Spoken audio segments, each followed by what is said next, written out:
Hello friends, you are welcome in PVP video classes. I am Pankaj Kumar Tripathi going to present 23rd video on the provisions of Constitution of India. In this video we will discuss right to property as available to every person in India. It is provided in Article 300A, which has been inserted in the Constitution by Constitution 44th Amendment Act 1975,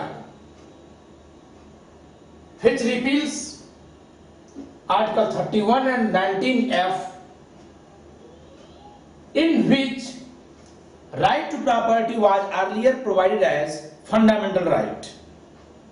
Okay, मित्रों, इस भारतीय संविधान के 23वें video में हम लोग संपत्ति के अधिकार पर चर्चा करेंगे, जो कि वर्तमान में भाग 12 के चौथे अध्याय में in chapter 4th of 12th part of constitution के चौथे अध्याय के अनुच्छेद 300A में लिखा हुआ है। ये बहुत छोटा सा article, it is very one of the smallest article in the constitution. It has only 13 words, केवल 13 शब्दों का यह अनुच्छेद है, जिसे जनता पार्टी की सरकार के द्वारा 1978 में 44वें संशोधन द्वारा जोड़ा गया और इसी संशोधन से संपत्ति का अधिकार, जो मूल अधिकार था अनुच्छेद 31 और अनुच्छेद 19 में, उसे निश्चित कर दिया गया. It means by the amendment act which was enforced on 20th June 1979. यह संशोधन अधिनियम 20 जून 1979 को लागू हुआ. So by this amendment act, right to property as fundamental right has been repealed from the constitution, and it has been introduced in the constitution, inserted in the constitution as a right to property as constitutional or legal right, but not as a fundamental right. So now in case of encroachment to this right, no one can approach the Supreme Court directly under Article 32 as he could may in case of breach of fundamental right. Okay, वर्तमान में संपत्ति के अधिकार के अतिक्रमण पर कोई व्यक्ति सीधे सर्वोच्च न्यायालय नहीं जा सकता अनुच्छेद 32 के अधीन, जैसा कि जब यह मूल अधिकार था तो वो जा सकता था. So what is the right? No person shall be deprived from his property save by authority of law. 1 2 3 4 5 6 7 8 9 10 11 12 and 13, just 13 words. One of the smallest article of the constitution. किसी भी व्यक्ति को विधि के प्राधिकार के बिना उसकी संपत्ति से वंचित नहीं किया जाएगा. No person shall be deprived from his property save by authority of law. It means a person can be here person, not citizen. So this right is available not only to citizens of India but to persons living in India, whether they are citizen or not. इस प्रकार यह अधिकार person यानी व्यक्तियों को उपलब्ध है. इस प्रकार केवल सिटीजन को नहीं है, विदेशियों को है, कंपनीज को है, ट्रस्ट को है. Okay, so no person shall be deprived from his property save by authority of law. It means कि कोई व्यक्ति विधि के प्राधिकार के बिना वंचित नहीं किया जाएगा. But nowhere in this article it has been provided that the person must be compensated. The person shall be compensated for the property from what he is being deprived by the authority of law. No, it means it's up to the legislature to provide the person compensation or not. But when right to property was fundamental right, there were 3 restrictions on depriving a person from his property. First, no person should be deprived from his property other than for public purposes. He must be compensated for the property from which he had been deprived and by authority of law. इस संशोधन अधिनियम से पहले जब इन अनुच्छेदों के तहत यह मूल अधिकार था, संपत्ति का अधिकार मूल अधिकार था, तो वहां भी लिखा हुआ था, वहां क्या लिखा हुआ था कि कोई व्यक्ति अगर अपने संपत्ति से वंचित होगा तो केवल विधि के प्राधिकार से, ऐसा विधि के प्राधिकार से भी केवल लोक प्रयोजनों के लिए ही संपत्ति उससे ली जाएगी। यानी संसद अगर संपत्ति लेगी भी तो लोक प्रयोजनों के लिए, और वो भी कंपनसेशन जरूर किया जाएगा, उस पर्सन को कंपनसेट जरूर किया जाएगा, मुआवजा जरूर दिया जाएगा उस व्यक्ति को।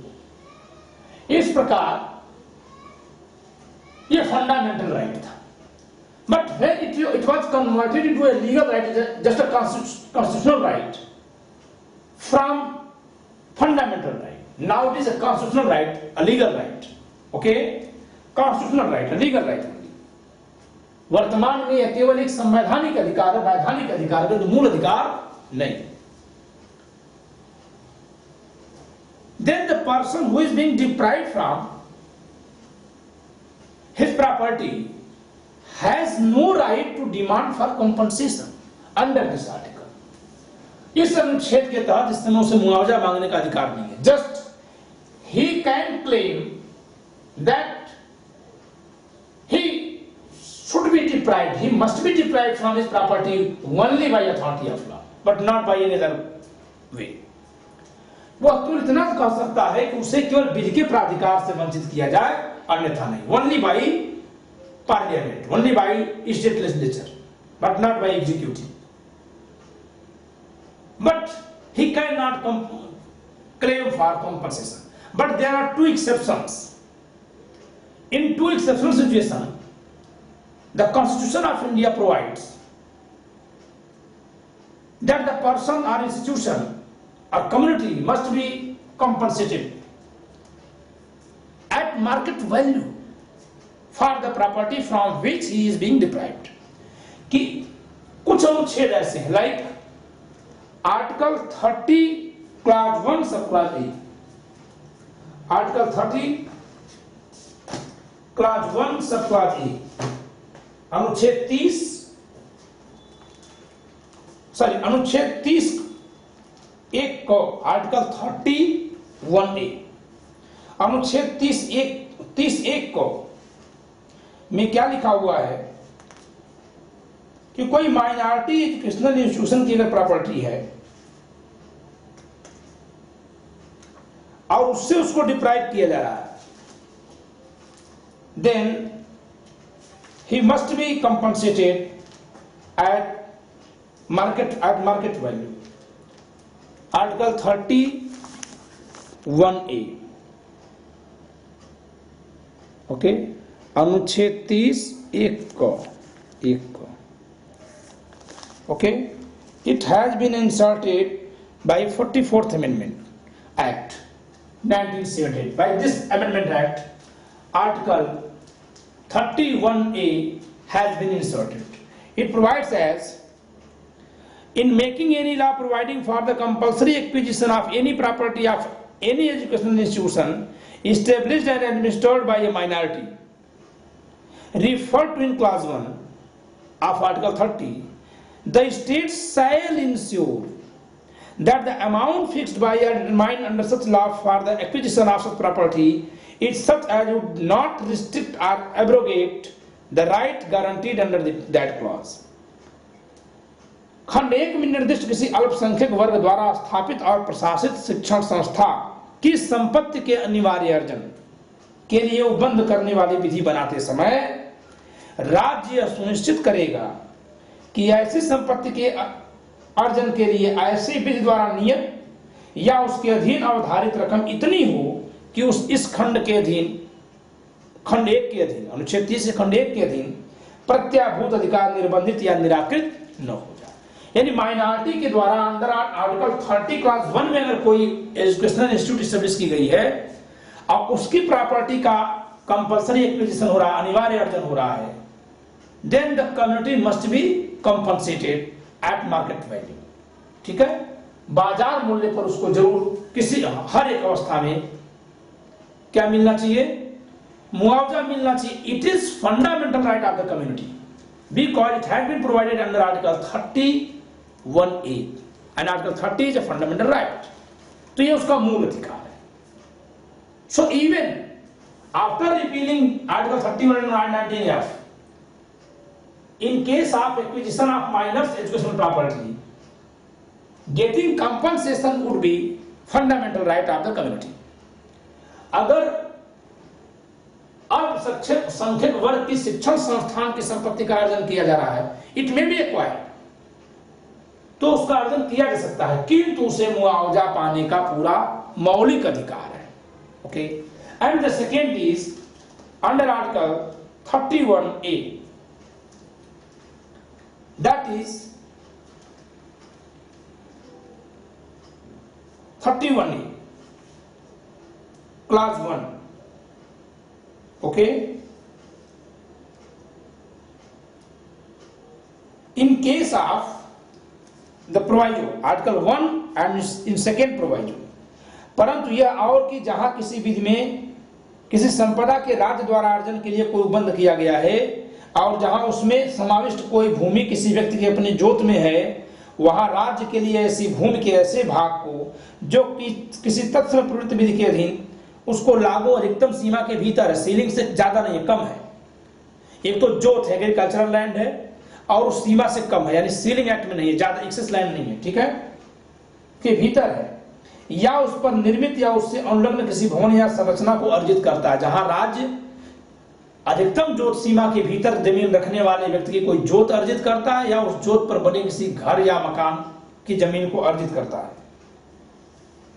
उस दशा के सिवा अर्जित करना उस दशा के सिवा विधिपूर्ण नहीं होगा जिस दशा में ऐसी भूमि भवन या संरचना के अर्जन से संबंधित विधि उस दर से प्रतिकर के समुदाय के लिए उपबंध करती है जो उसके बाजार मूल्य से कम नहीं होगी।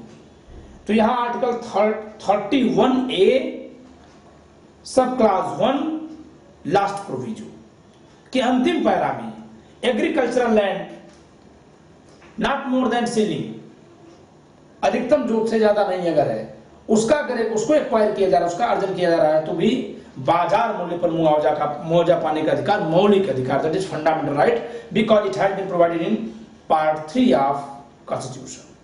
ठीक है, ये मौलिक अधिकार होगा। मैं अंग्रेजी में पढ़ दे रहा हूं, I am reading in English. Okay, this proviso before class 1 of article 31A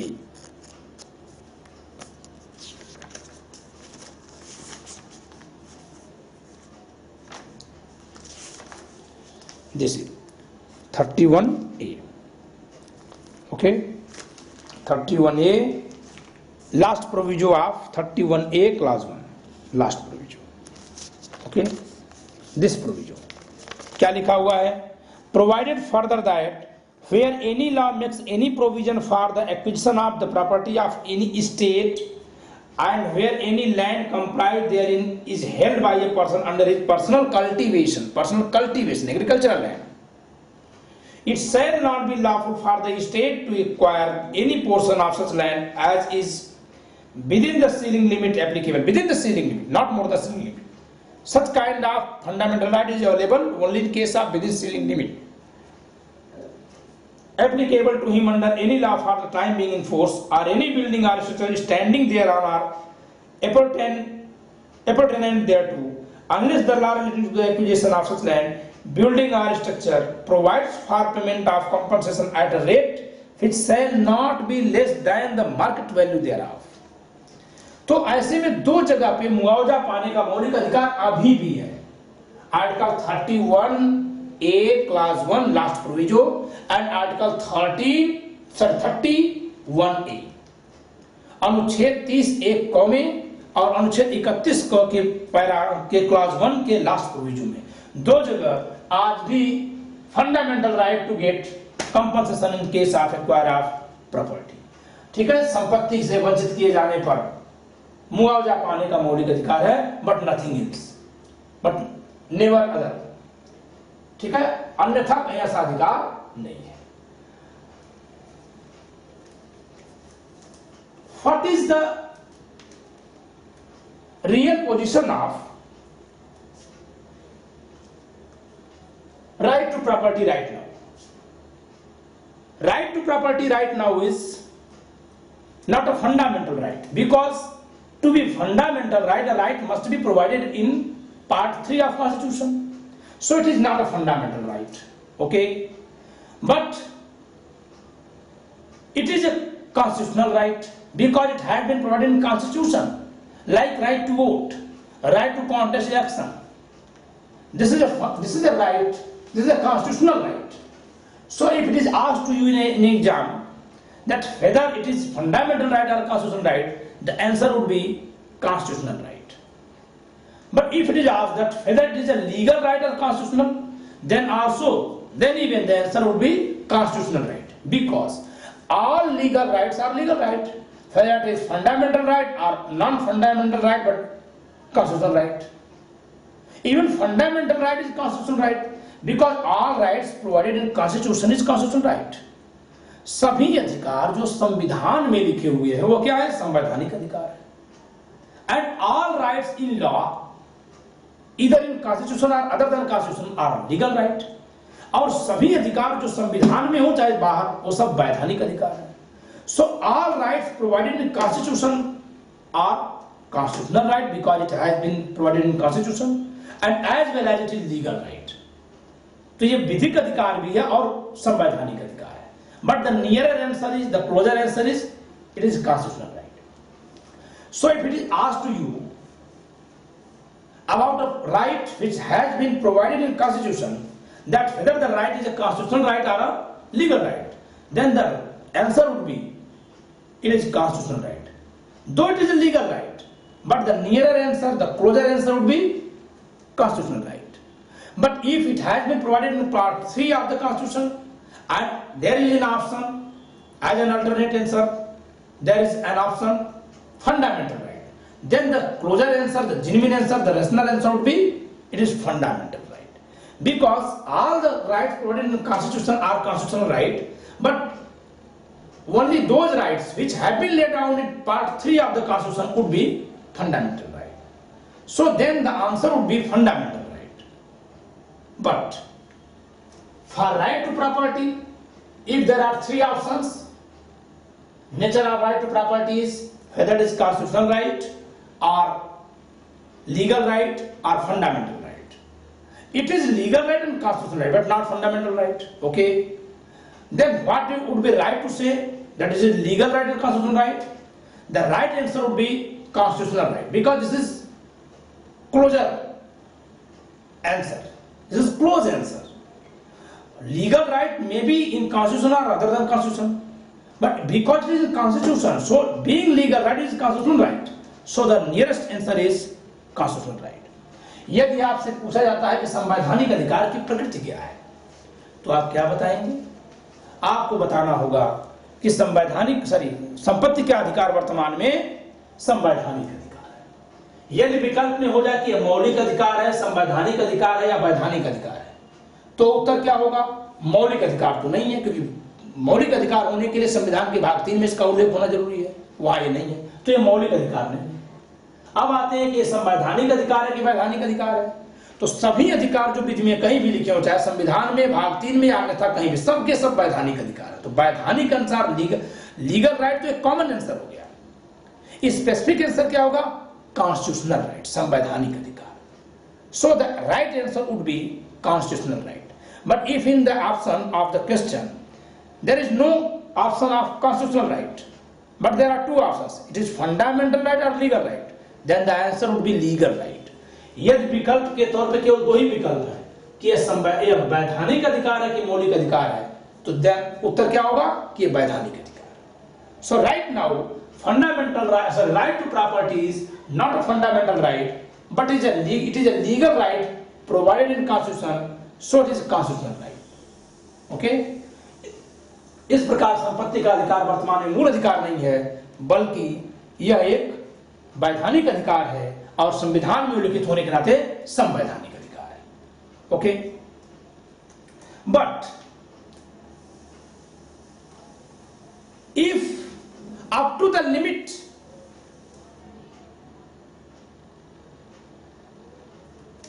when the minimum amount of property, what is essential for living a life of human life, according to me, up to that limit, property would be right to those property, right to have property up to limit to live a life.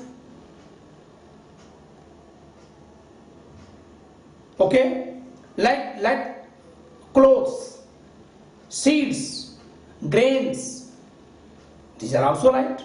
A single house having roof.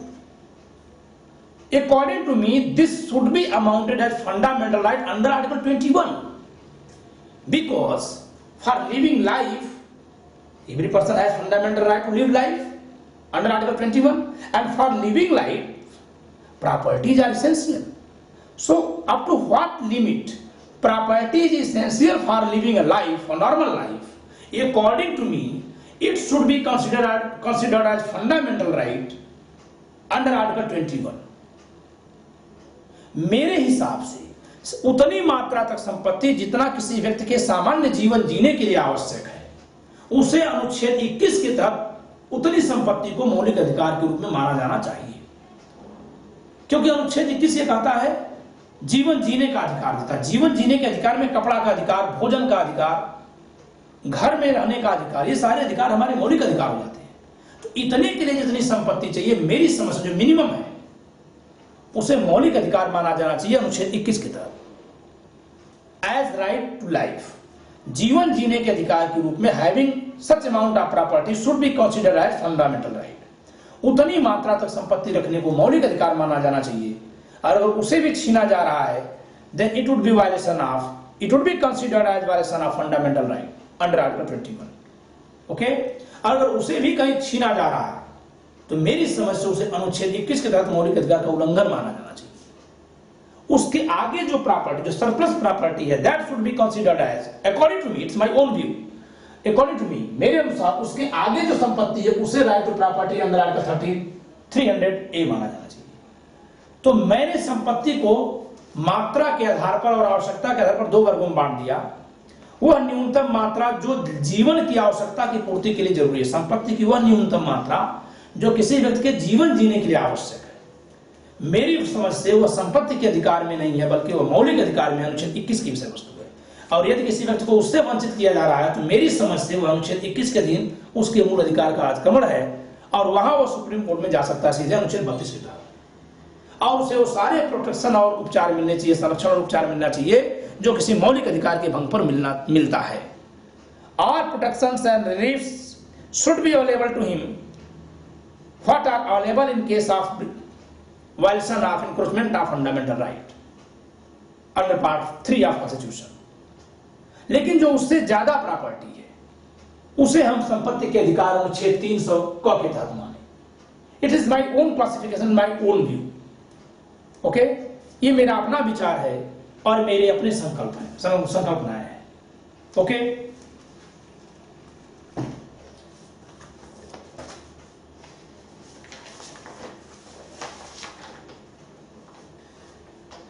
then now what is the position of right to property? It is a constitutional right, it is a valid right, but legal right, but not a fundamental right। यह संवैधानिक और वैधानिक अधिकार है किंतु मूल अधिकार नहीं है। इसके बारे में चर्चा की गई है Jilubhai versus state of Gujarat 1999 supreme court में। Supreme court has observe nature of the effect of article 300A and of amendment of 44th Amendment Act 1978 as in case of Jeelu Bhai versus State of Gujarat 1995, not 1999, 1995 Supreme Court as इस प्रकार से प्रभाव बताया है। The right to property is not a fundamental right, hence a person cannot move the Supreme Court under Article 32 for its enforcement। इस प्रकार आज के समय में मौलिक अधिकार संपत्ति का अधिकार मौलिक अधिकार नहीं है। इस प्रकार इसके अतिक्रमण पर या इसके प्रवर्तन के लिए कोई व्यक्ति अनुच्छेद 32 के तहत सुप्रीम कोर्ट का दरवाजा नहीं खटखटा सकता। No one can knock doors of Supreme Court directly under Article 32. The second thing is, a person may be deprived of his property only by valid law. Okay, only by law, but not by executive orders. आज के समय में भी कोई व्यक्ति अपनी संपत्ति से केवल विधि के प्रभाव से वंचित होगा, केवल विधायिका के द्वारा बनाए गए अधिनियम से वंचित होगा, अन्यथा नहीं होगा. A person cannot be deprived of his property merely by an executive order. Executive order. ठीक है. The state may act only in a manner known to law. राज्य अगर किसी व्यक्ति को संपत्ति से वंचित करेगा तो केवल उसी प्रक्रिया से करेगा जो अधिनियम बना के विधायिका, चाहे संसद ने या राज्य विधानमंडल ने लिखी हो. सुप्रीम कोर्ट ने ये बात रिपीट की थी. Supreme court has repeated the view in case of Meghmala versus G Narasimha Reddy 2010. What has been repeated by Supreme Court? That the state may act, state may deprive a person from his property only in a manner known to law, only in a manner established by law. केवल विधि द्वारा स्थापित प्रक्रिया से ही किसी को वंचित कर सकता है, but not otherwise. Okay.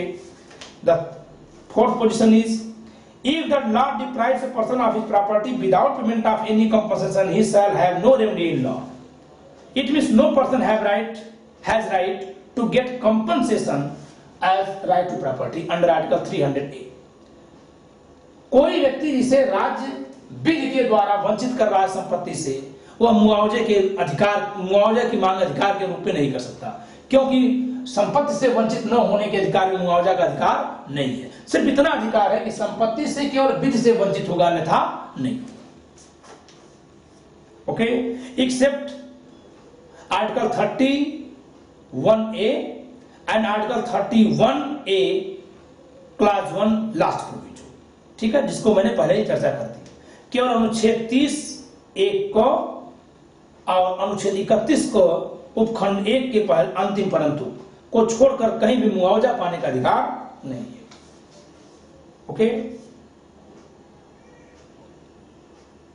The right to property is a legal right. It may also be called as constitutional right, but it is not fundamental right or basic essential of the Constitution.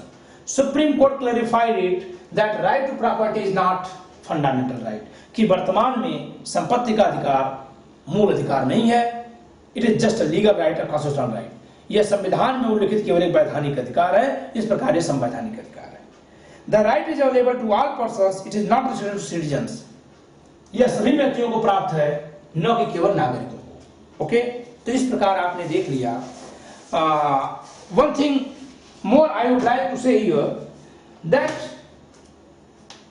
Just after enforcement of constitution, our constitution makers found that they have made a fault in constitution, providing property right to property as fundamental right without abolishing zamindari system in India. जमींदारी व्यवस्था को उन्मूलित किए बगैर ही हमारे संविधान निर्माताओं से एक गलती हो गई कि उन्होंने संपत्ति के अधिकार को मूल अधिकार घोषित कर दिया. If right to property as fundamental right had not been curtailed by several amendments like First Amendment Act 1951, 7th Amendment Act, 25th Amendment Act and 44th Amendment Act. By several amendment acts, fundamental right to property as fundamental right have been curtailed, have been restricted. Okay, to erase the fault made by our constitution makers.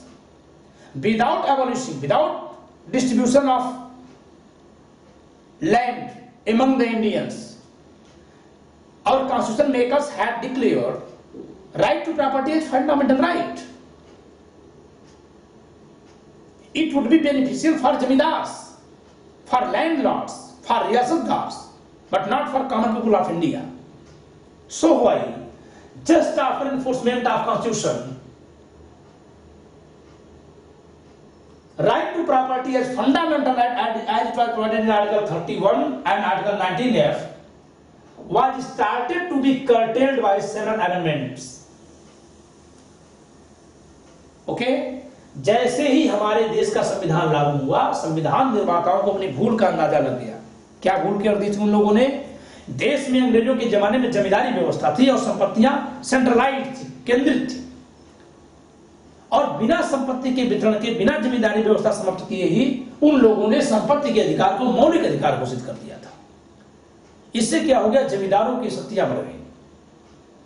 यही कारण था कि जैसे उनको अपनी भूल पता चलती है, पहले संविधान संशोधन के जरिए, even when the former parliament has not been formed, it was the constituent assembly which was acting as interim parliament for India, passed the first amendment in the constitution and inserted article 31A and 31B, including 9th schedule in the constitution.